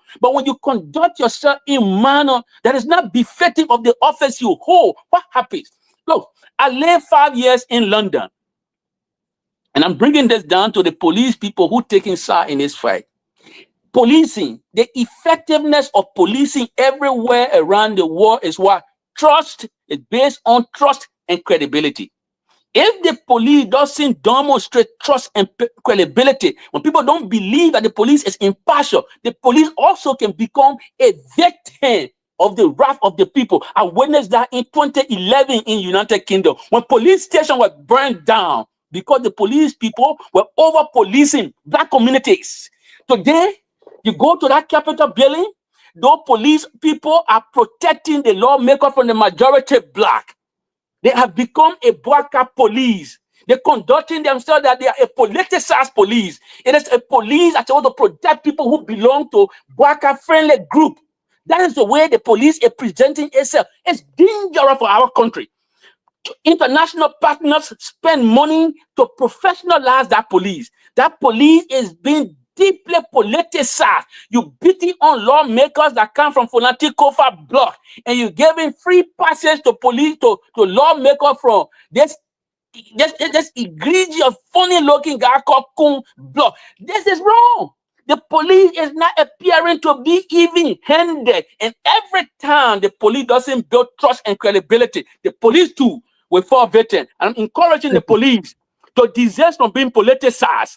I'm encouraging the police. The American people put their money in the police to professionalize it. When Gregory Coleman wants to be Bwaka police officer, it's up to him. He has a responsibility to uphold our law, to apply the law evenly, not to be running after one group of people and leaving the other group of people. Since the issue of lawmaker taking bribe came in the public, has the Minister of Justice made any comment about that? Is the Minister of Justice not aware that bribe money is against our penal law section 12? Why has he not investigated that? Because all of these things came after they fired Jackson later on, right? Why did they not take the attention of the Minister of Justice and his police chief to investigate that bribe money was paid? What's happened to the first incident of fire occurring in the Capitol building? Was it ever investigated? The police have to be careful. The police is not Bwaka police. The police cannot be deeply politicized. The lawmakers themselves, they got to stop this corruption. The people in Liberia don't trust that legislative body. That's why they are directing their anger against that body. That body will need to do right by the people. It has to make law that will benefit the people. The last time we checked, Prince Moi, it was rumor. He was accused. It's public rumor that the $24 million for road project, some of that money went to Prince Moi's pocket. Has anybody cared to ask him question? It was rumor from both the Public Works and the Ministry of Finance that Prince Mo, even the Americans should be aware of this rumor. Has Prince Mo clarify anything? Brother, the corruption in the country is stinking, is smelling, and I think the Bwaka administration is unfit to continue to preserve our country. Thank you so much. More quickly, let's react to the questions I asked Anthony Jackson here really quick, and then we'll turn back to him before we get to the lines and to Siku as well. What say you, Monk? Quickly, the 1.8 million United States dollars already proposed infused into the budget for 2025. It's less than 24 hours since this thing. Are we smelling something fishy here? What's going on? It's something fishy. That's one of the reasons that orchestrated even the fight in the House, the legislative impasse came of this. I told you, when you go to the bottom, when you go to the crux of this entire argument, it's all about power, money, and control. It's all about one group coming and getting control of the budget, who sits on committee. It's all about corruption. That's why I could care less about who win the fight. Melbourne myself, that's why I know that I keep telling you guys, when you want to know how SKTV run her analysis, just watch the media. Melbourne myself will get talking. Melbourne, I mean, Monk, how much you think it will cost? I said, Melbourne, I'm not into construction. I'm not going to make an estimate here. But if I'm going to throw anything in the ballpark, I would say between 1.5 to close to $2 million yesterday. And fortunately for us, they proposed 1.8 million. So the question is, how can you have a fire disaster and within 24 hours, you already allocating in the national budget? Because that's the entire crux of the argument. Because they want control. Because yes, they will award a contract, they will get kickbacks. It's the same old people. And yesterday we talked about the president's statement. That's why sometimes when you study politics, you cannot be too emotional. You don't want to be on attack door. You got to let for things to take place, right? As a professional, sometimes you can predict the outcome, but you want for things to fall into place. Somebody might say, okay, yeah, Joseph Boga's statement yesterday, yeah, we want to hear the leader when there's time of national crisis. The leader got to be emphatic. He needs to come out to speak on critical issue. But you cannot have it both ways. The other people are saying, oh, maybe there could be an electrical breakdown. Okay, if it's an electrical breakdown, then you cannot blame the security apparatus, because then they cannot police or circuit or break up in the Capitol building. Or you can only get one or two options. This could be politically orchestrated, or they could come from a natural fire disaster. But when you hear the president talking about people will pay the price, there is now a place for hooliganism, then it means you are jumping ahead of the investigation. Because how can you conclude that this result happened because some people are not responsible and there's hooliganism and you're going to teach them a lesson? You got to be emphatic to take decisions. Then that is the same old thing. People want to use politics rather than allowing things to take place. And from the police RG, that's why I said we're going to walk this thing in a cautious step. I mean, looking at this thing, we cannot be too preemptive, because at the end of the day, one thing you need to take into consideration, let's assume that Safoko's statement happened months ago. That's one thing. But the very We know two facts about Safoko, right? He stands with the speaker block, and he was one of those that were attacking the gun protest. I think it was just 48 hours ago about the how they call it, maybe on White Wednesday, right? He was one Yes. of those Tuesday, active White lawmakers. Tuesday. Okay, yeah. White Tuesday. Okay. So there are so many factors. That's why I don't want anyone jumping to conclusion. And that's I think that where the president made the biggest mistake. Because when you listen to the president's statement, it's almost like he's predicting that this thing is political, while the RG is telling you, give me some time to do an investigation. Let me put the pieces together. So on that part, I think the president is wrong for insinuating that they are hooligans and irresponsible people. And he's somehow saying indirectly that they were the reason behind the fire. But like you said, if you would come up with a proposed budget within 24 hours, then it means you were able to foretell this particular catastrophe or this particular event. So how can our lawmaker be so swift to allocate budget for a fire disaster within less than 48 hours? Because they want to eat money. They want to eat money. They are notorious for eating money. Most of them are notorious for eating money. Let me ask you this question, and we'll circle back to Anthony Jackson here really quick. Sekou, how did we come out to this 1.8 million? Yeah. And what is the why are we rushing? What's going on? What is the investigative report? So I think Anthony and Mong have said.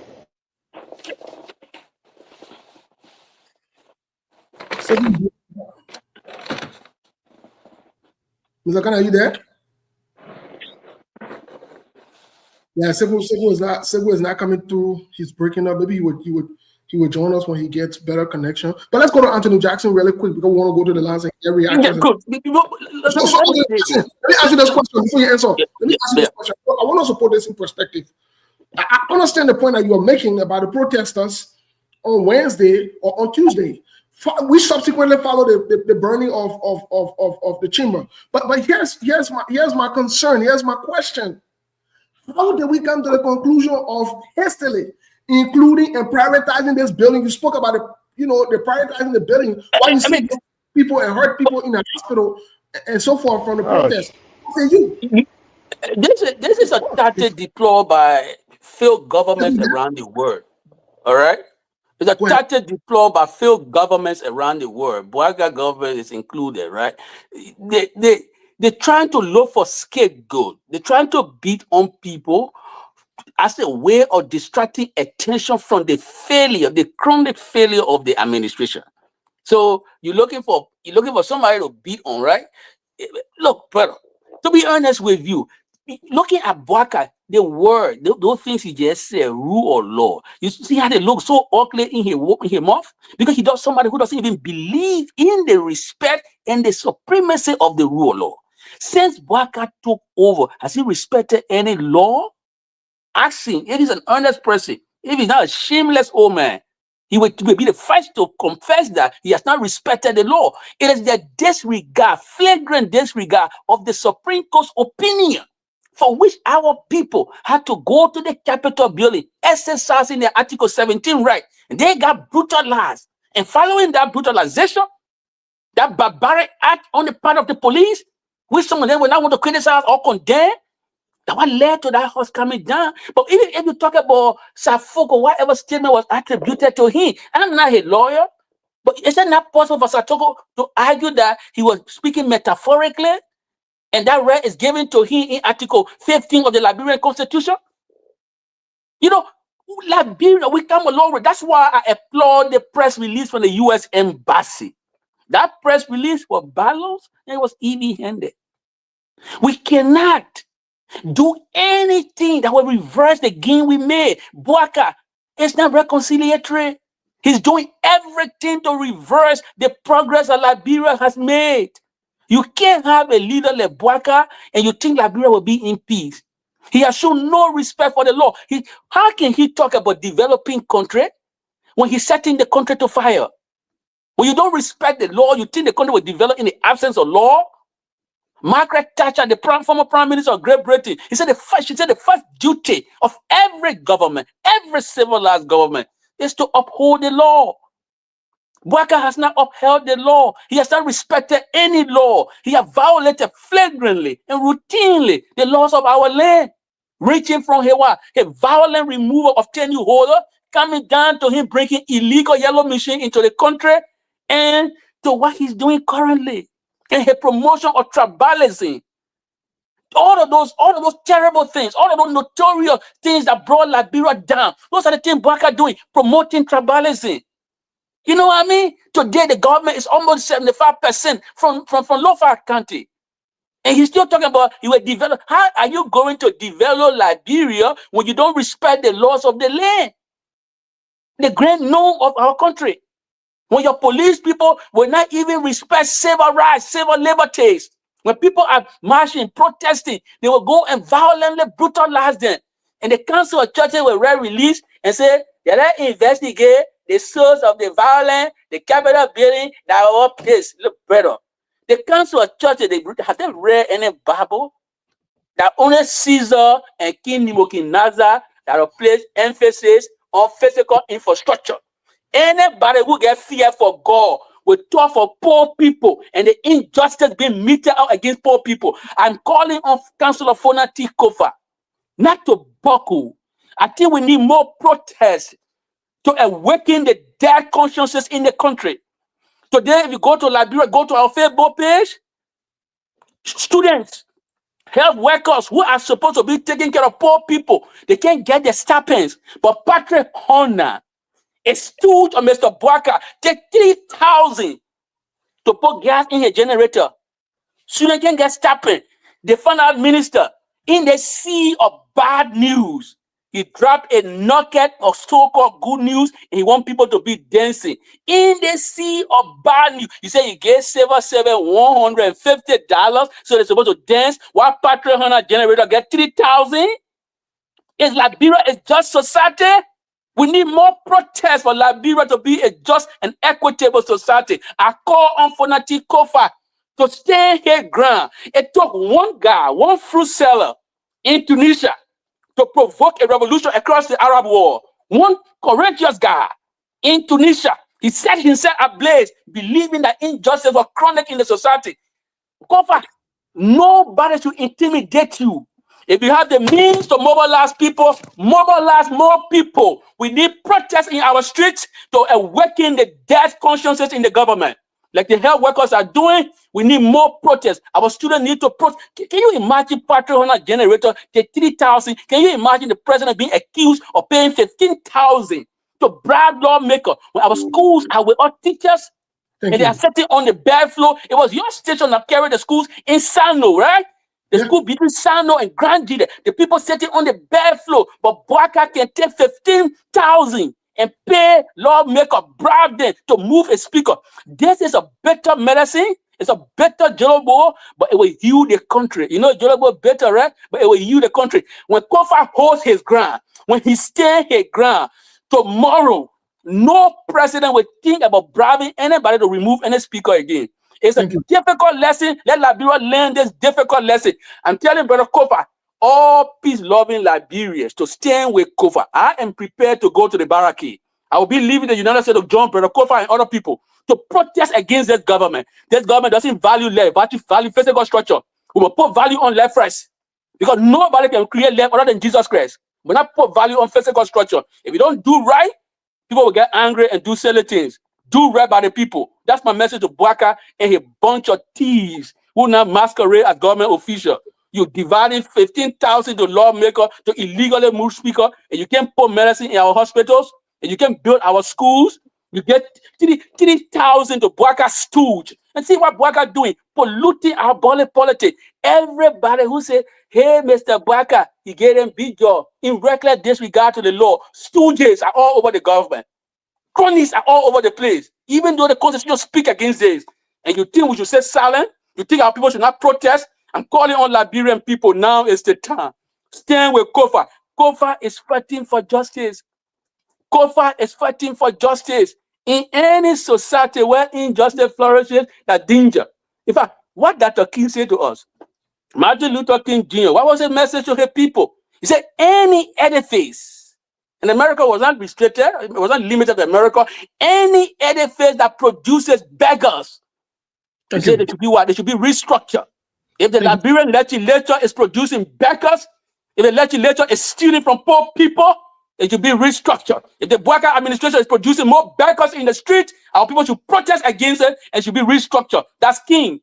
Thank you. Thank you so much. Lebron, let's take some call to get some reactions from back home because, and maybe hopefully Anthony can still get well, so one up quickly before we go to the line to interact with our people. Let me just give you the latest update.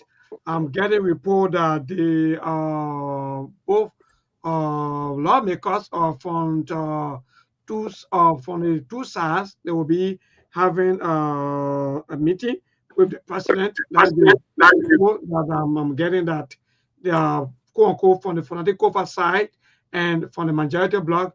They'll be having meeting this evening with the president. So I think we are getting there. Like Anthony Asset, Derek Jackson said. So let's move now straight to the line 0777285 961, please. 30 seconds or most 1 minute. Today's caller. Hello.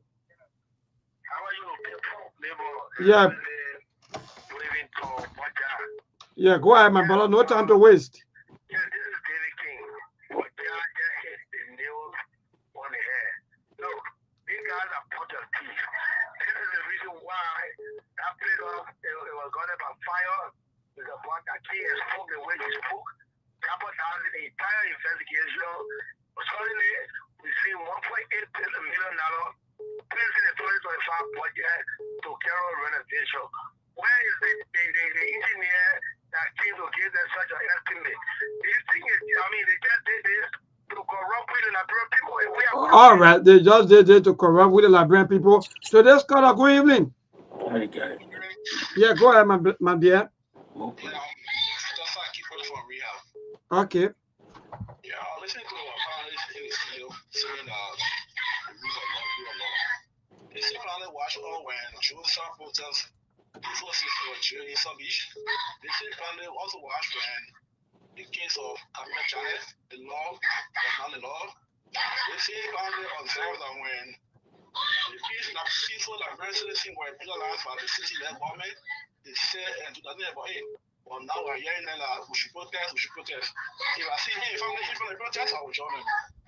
That's what I'm going to say. All right. Thank you so much for being part of this. Good evening. Good evening to you, neighbor, and good evening to your guest. I am even being with her, and I do call you from GSA rural community. Yeah. Let me make my point quickly. I think the statement made by the president when he went at the Capitol, that statement was misplaced and it was misused. For President Bouaka to say that place is not a hooligan place, it is a place for responsible people. So, who make that place to be a hooligan? It is the president who makes the place to be hooligan because he took 15,000 to destroy among lawmakers to illegally remove Kofa. So, the majority bloc are behaving as hooligans. These government officials are behaving as hooligans because they are blatantly violating the laws of Liberia. The Constitution of Liberia and the Code of Conduct that you should declare your assets or after you are appointed and take it 30 days to declare your assets. They are not done it. All right. Thank you so much. Today's caller, good evening. Yeah, my dear, go ahead. Your name and from where you join us. Thank you. I'm Lawrence Spencer. I need Johnson. Mm-hmm. You know, sometimes I ask myself, I mean, there's few people talking about when it comes to Mr. Because I keep asking myself, and what's the experience, okay? Because look at help what protesting for president. Nearly 2 days now.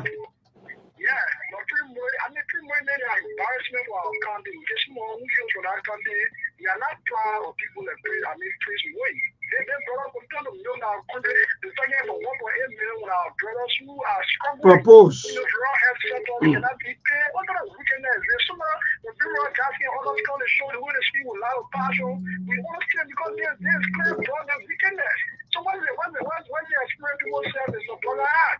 I mean, brother going to come out, those who are not really so before. It's quite unfortunate. All right. Thank you so much. Today's caller, good evening. Good evening. My name is Juma Call from Firestone Belt. Look, I listened to Jackson with his usual narration. He shouldn't be the one to be criticizing every government. One thing I tell you is that nobody from the Kofa camp or the opposition has condemned the arson attack at the Capitol building. That is very, very unfair. That is unfair. Who do you think money? You think it was a natural occurrence? Somebody won it. Why we not condemning it? Well, all in all, I can tell you that this government will succeed. Thank you. Well, thank you, Martin. But that caller is dishonest. Yes, That caller is dishonest. And they condemn that. Most of them, Everybody, I have said that the violent, the quote unquote arson attack was totally unacceptable. But I also maintain that violence was caused by Mr. Bwaka. He's a prime culprit, and I gave reason why. Yeah, good evening. Go ahead.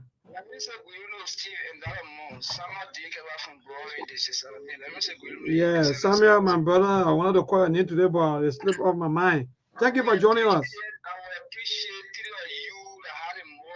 To speak to President Bwaka anywhere I want to, because I was here to that. I mean, for the last 6 years, you spoke against job we are. Now, said Jackson, who said he did concerned with Samuel to at the end. No, I mean, all the commission by the CCC government, Samuel to and others, they pay the party a riot, they put money on the counter. They made their concern for 12, I mean, 70,000. Criminally, he didn't want to call somebody criminal. Do you have more than to speak to anybody in government? No, Steve Moore and they want to speak to Joe Bola. Can I talk to the man quickly, please? Yeah, let the man land. You want to be leased to the country. Look, you not have no color or spirit of serving government. All you do, you say all that and maybe more you not serving. No, don't go that way now. Yeah. So this caller, good evening. Don't go that way. Let me just respond to the guy quickly. Since he's still listening, let me say this to him quickly. It is sad. Let me just say this quickly. Let me respond to him quickly. It is sad that man who just called is mistaking me for someone else. I've never worked for Samuel Tuer. And if somebody like him want to contribute, he got to first inform himself, right? You got a time to respond. Go ahead. Anthony Jackson, you got a time to respond. Just hang on, please. All right, okay. Let me without that clown. Engineer, or you are not commissioned to engineer to do consultant to do analysis on that topic. So for me, the only thing I can say is that most of the people they got construction company. So maybe they feel that they're doing it already, so that they're consulting company. So they are pushing their own interest. Yeah, to be able to win the day, so that they can load. Because when he announced it there, he go to the house will also have something on it. They will not supply on it. Everybody has interest, but it's not good for our country.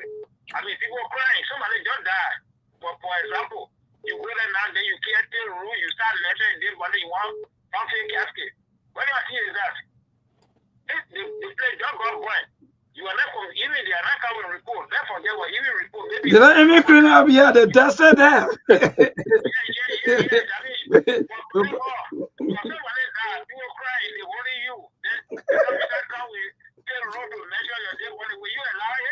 Go on, thank you. Go on, thank you to that. Thank you. So the last call up because our team or maybe our team want to give them more time to respond. Yeah, go ahead.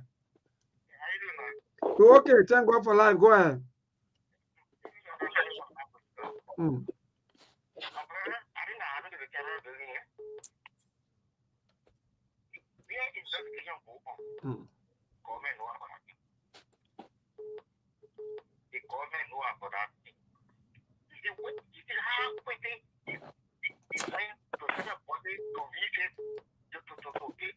No time to waste. If you don't want to waste any time.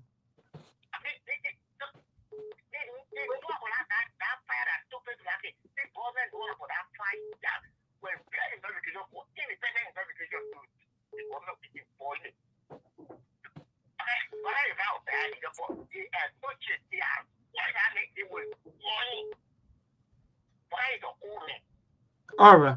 Thank you so much. The last caller quickly. Hello? Hello, go ahead quickly. You are last caller. We'll cross over to our team. Yeah, my name is Alex. I'm calling for Sunday. Firstly, I want to appreciate my president for passing the MCC school cut. I want to appreciate him for that. And secondly, one of the panelists keep, let's say a lot of things against this government. In America, you don't know why it's happening yet. You don't know the disputes are passed between the hot and legislature. You don't know. So hello. Don't say you don't know, because now we're in a modern world. Anything happening, people can see it, and people can. Maybe let Amen go, man. Play music in the back. Yeah, it's very nice. Everybody know what happened. Yeah, the argument. I'm not for you people. Yeah, but let's deal with some of the things quickly that are so useful. In fact, even the man who just leaving this land, you know, he has not taken time to inform himself, and this is the problem. The Unity Party people, because they believe that some of our people are gullible, like this guy who just called, he come across as a gullible fool, they will swallow anything. So Unity Party can just throw garbage outside.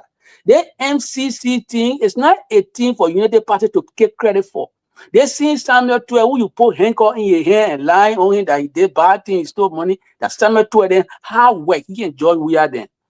That brought about Liberia qualification for the MCC. And even at that, the 500 million you're talking about, you're not coming to Liberia tomorrow. There are conditionalities. In fact, one of the conditions for Liberia to verify to get their money is what?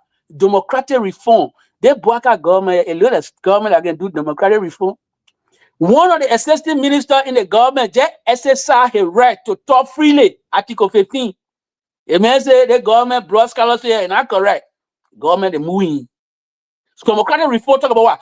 People getting involved in their government. They taking part. The government is transparent. Black government, that budget, budget are transparent. It's started in secrecy. It has no democratic face on it.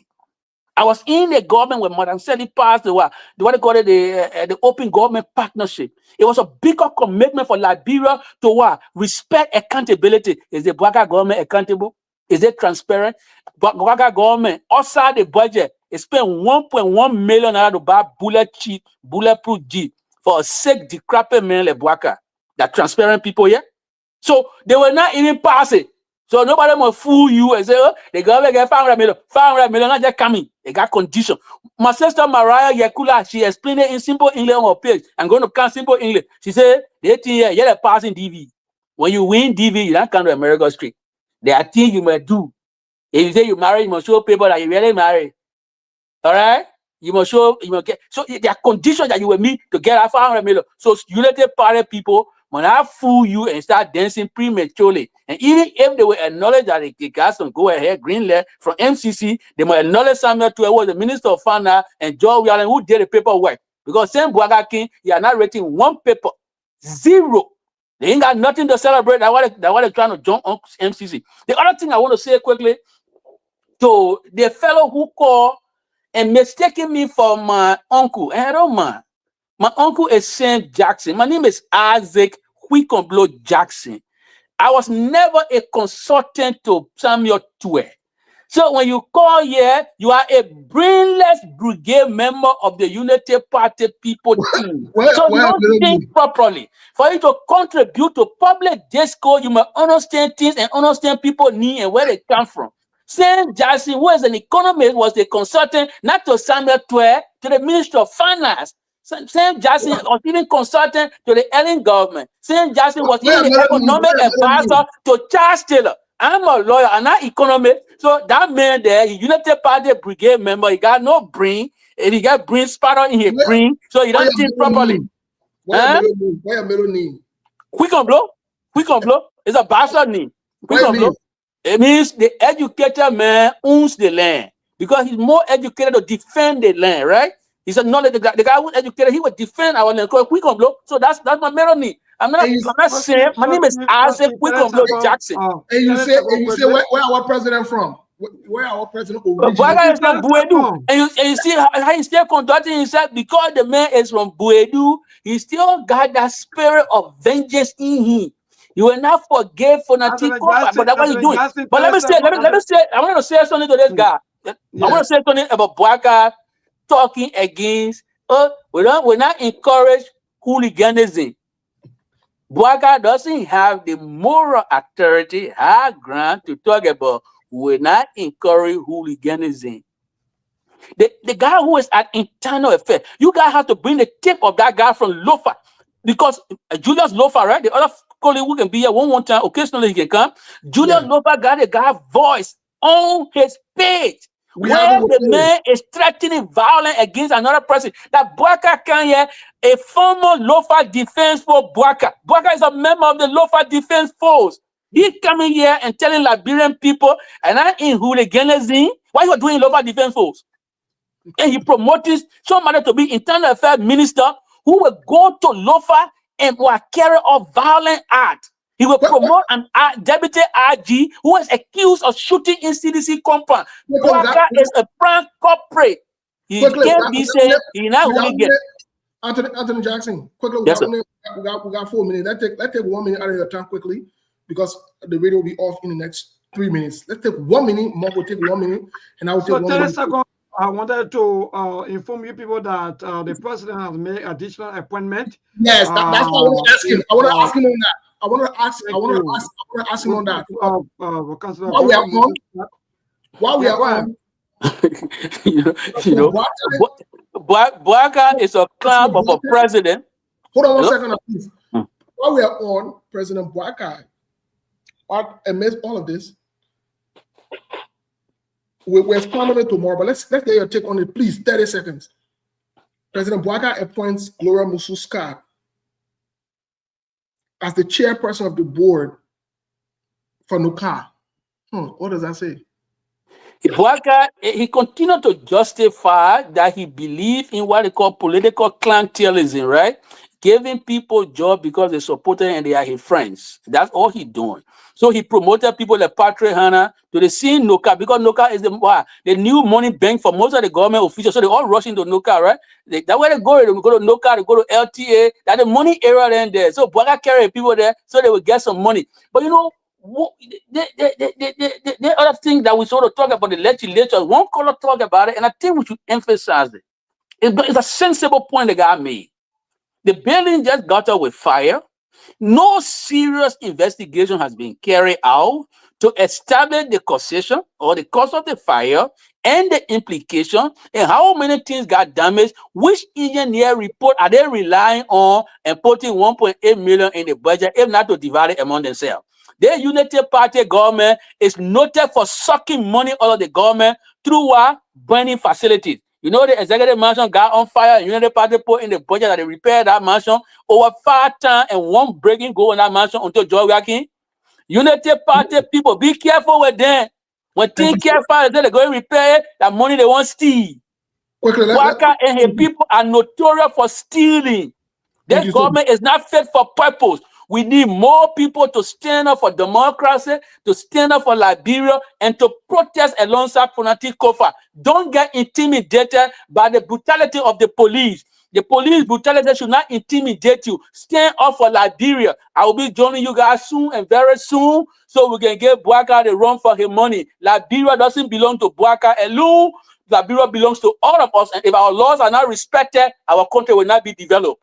Thank you so much. Thank you, Anthony Jackson. Mom, quickly, let's get your parting comment as we wind down here. We're hoping maybe Anthony Jackson can join us sometimes on the weekend this week to continue the conversation because there's a lot to unpack. But due to time, we got to run. Mom, what say you? Well, the 1.8 million speaks a lot, and for the people who are emotionally involved in this thing that spend all their time here talking about the rule of law and the constitution, you got to be living on another planet. Because I told you from the beginning, this thing is about power, money, and control. It's about having control of your national budget. And the reason why they are coming up with this amount without even carrying on an appraiser or to make an estimate from an engineer about the damage, because it will continue. every budget cycle now, they will have a couple of million that will be allocated in the name of this repair, because we saw it with the executive mansion. So the people who say they own a Fonantikova block, the people who say they own a how they call it, say the Richard block, you are not wasting your time. They had nothing to do with the respect of law. It had nothing to do with the constitution. It's about control. It's about the national budget. It's about stealing from the average Liberian on an industrial scale.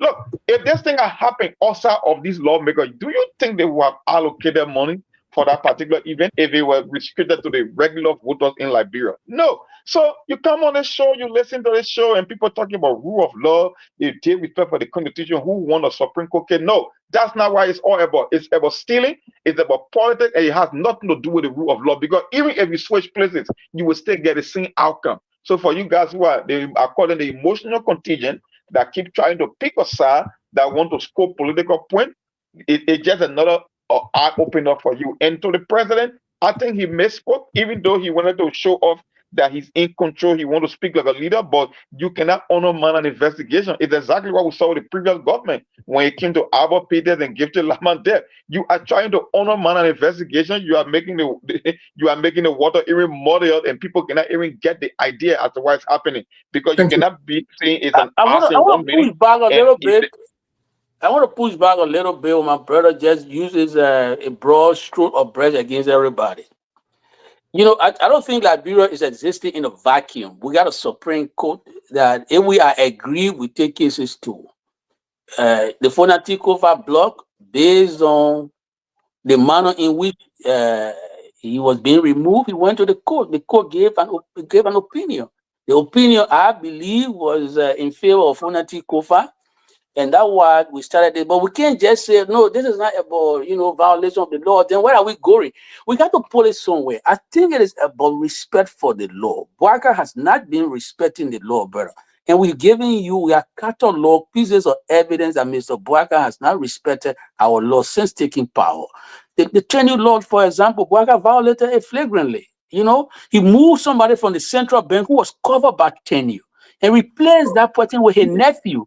There's a law issue in it. Even if there's an element of politics, yes, I can give that, but we can't erase that there is a deep-seated legal issue that must be considered, that there's a violation of our law. If Bouakai removed a central bank governor everywhere around the world enjoy tenure, they are independent, but Bouakai removed the president and replaced the president with his own nephew. Besides the nepotism, how can you not say that this is inelegant? It's just bad as bad can be.